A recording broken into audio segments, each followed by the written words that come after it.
कल्पना कीजिए एक यक्ष जिसकी सेवा थी भगवान शिव के लिए मानसरोवर से पुष्प लाना, पर वासना की धुंध में वह अपने कर्तव्य से चूक गया और उसे मिला श्राप, कोढ़, पीड़ा और पत्नी से वियोग। लेकिन एक व्रत ने उसका भाग्य ही नहीं, आत्मा भी बदल दी। उस दिव्य तिथि का नाम है योगिनी एकादशी।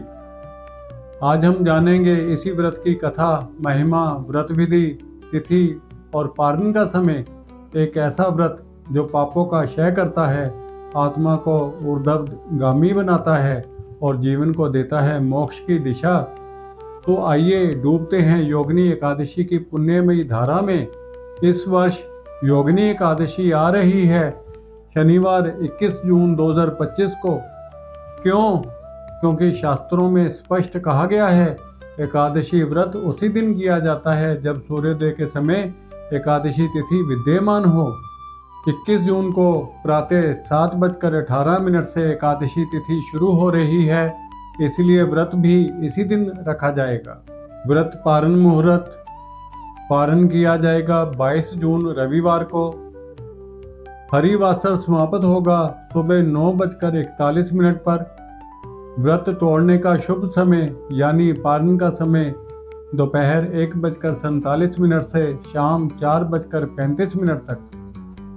गौण योगिनी एकादशी की तिथि भी इसी दिन प्रारंभ होकर रविवार 22 जून 2025 को ही समाप्त हो रही है, परंतु इसे केवल विशेष मान्यता वाले संप्रदायों में ही रखा जाता है।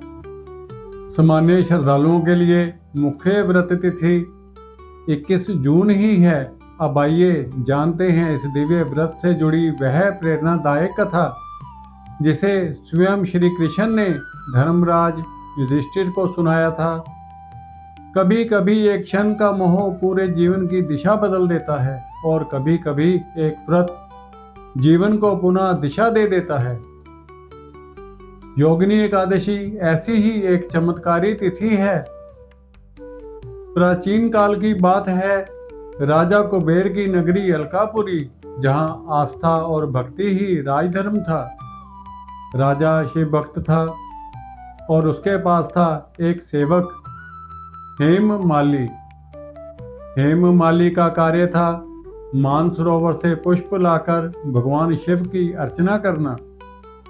परंतु एक दिन जब वह पुष्प लेकर लौटा, उसकी दृष्टि पत्नी विशालाक्षी पर पड़ी। वह सौंदर्य में ऐसा डूबा कि कर्तव्य को भुला बैठा।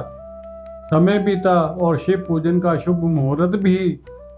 ध्यान दीजिए, कर्तव्य टला नहीं करता, केवल टलने वाला संकट बढ़ता है। कर्तव्य टला नहीं करता, केवल टलने वाला संकट बढ़ता है। राजा कुबेर ने जब कारण जाना, उसका क्रोध आकाश चीर गया। हे मूर्ख, तूने शिव जैसे देव की अवहेलना की है। जा मृत्युलोक में कोड़ी बन, पत्नी से वियोग झेल और भोगों की ज्वाला में जल। और अगले ही क्षण हेममाली पृथ्वी पर आ गिरा। शरीर कोढ़ से ग्रस्त हो गया, चेहरा विकृत, जीवन नरक बन गया। पत्नी भी उसे छोड़ गई। जो कभी सुंदरता का स्वामी था, अब पीड़ा का पात्र बन चुका था। वो गलियों में भटकता रहा, जीवन के उद्देश्य को खोजता रहा। आखिरकार वह पहुंच गया हिमालय के एक तपोवन में, जहां ऋषि मार्कंडेय का आश्रम था। हेममाली ने चरणों में गिरकर अपने जीवन की कथा सुनाई। मार्कंडेय ऋषि बोले, हे पुत्र, तेरे भीतर पछतावे की अग्नि है, अब उसे तप में बदल। आषाढ़ कृष्ण पक्ष की योगिनी एकादशी का व्रत कर। यह वही दिन है जो तुझे मृत्यु से जीवन की ओर मोड़ देगा। हेममाली ने श्रद्धा से व्रत किया और चमत्कार घटा। उसका शरीर रोग मुक्त हो गया, रूप लौट आया और जो छूट गया था पत्नी, वह भी पुनः मिल गई। एक दिन का व्रत एक जीवन की दिशा बदल गया। यही है योगिनी एकादशी की दिव्यता। श्री कृष्ण ने धर्मराज युधिष्ठिर से कहा, हे राजन, इस एकादशी का पुण्य 88,000 ब्राह्मणों को अन्नदान के बराबर है। जो इस व्रत को श्रद्धा से करता है वह मोक्ष को प्राप्त करता है। अब जानिए योगिनी एकादशी व्रत की दिव्य विधि। यह केवल नियमों की सूची नहीं, एक साधक की आत्मा का संकल्प है। प्रातः ब्रह्म मुहूर्त में उठें और यदि संभव हो गंगा जल मिश्रित जल से स्नान करें। जैसे शरीर शुद्ध होता है वैसे ही भीतर की ऊर्जा भी जागृत हो जाती है। अपने पूजन स्थान पर भगवान विष्णु या श्री कृष्ण का ध्यान करें, पीले पुष्प अर्पित करें, तुलसी दल धूप दीप से पूजन करें। जैसे हर दीपक कहे, हे प्रभु मेरे अंधकार को हर लो। निर्जल या फलाहार व्रत रखें। यदि स्वास्थ्य अनुमति दे तो पूरे दिन निर्जल उपवास करें और यथासंभव रात्रि जागरण कर प्रभु का ध्यान करें। दिन भर विष्णु सहस्त्र नाम, श्रीमद् भगवद गीता या ओम नमो भगवते वासुदेवाय मंत्र का जप करें। हर जप एक पाप का विसर्जन है, हर श्लोक आत्मा की सीढ़ी बन जाता है। अगले दिन 22 जून को पारण मुहूर्त में व्रत तोड़ें।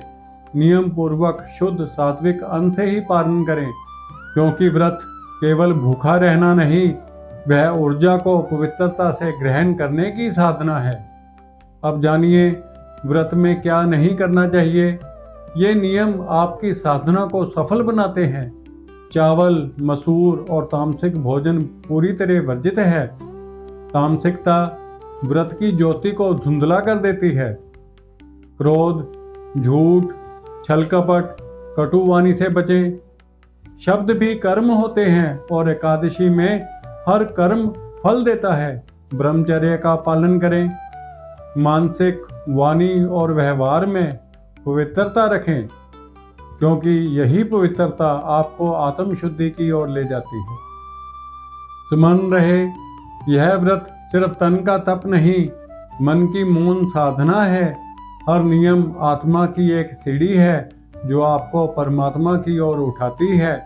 इसलिए हे श्रद्धालुओं, अगर जीवन की राह कठिन लग रही है, अगर आत्मा पुराने कर्मों के बोझ से दबी है और अगर आप चाहते हैं परम शांति, मोक्ष और ईश्वर की निकटता, तो इस एक योगिनी एकादशी पर एक बार, केवल एक बार पूरे हृदय से व्रत कीजिए।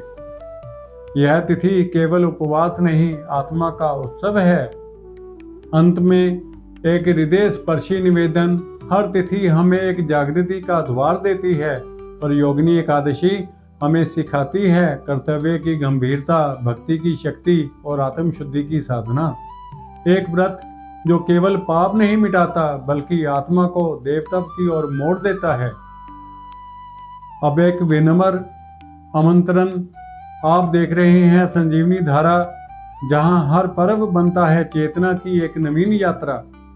यदि इस कथा ने आपके अंतर्मन को छुआ हो तो इसे लाइक करें, अपनों से साझा करें और चैनल को सब्सक्राइब करना ना भूलें। हर सप्ताह जुड़िए हमारे साथ, जहां मंत्रों की ध्वनि, शास्त्रों की कथा और साधना की गहराई मिलती है। जहां चालीसा में श्रद्धा है, मंत्रों में ऊर्जा है, स्तोत्रों में शांति है, ज्योतिष में दिशा है, व्रतों में तप है और तिथियों में चेतना है। यही है संजीवनी धारा, आपका अपना आध्यात्मिक पथ प्रदर्शक। मिलते हैं अगले आध्यात्मिक पर्व में। तब तक के लिए हरिओम तत्सत।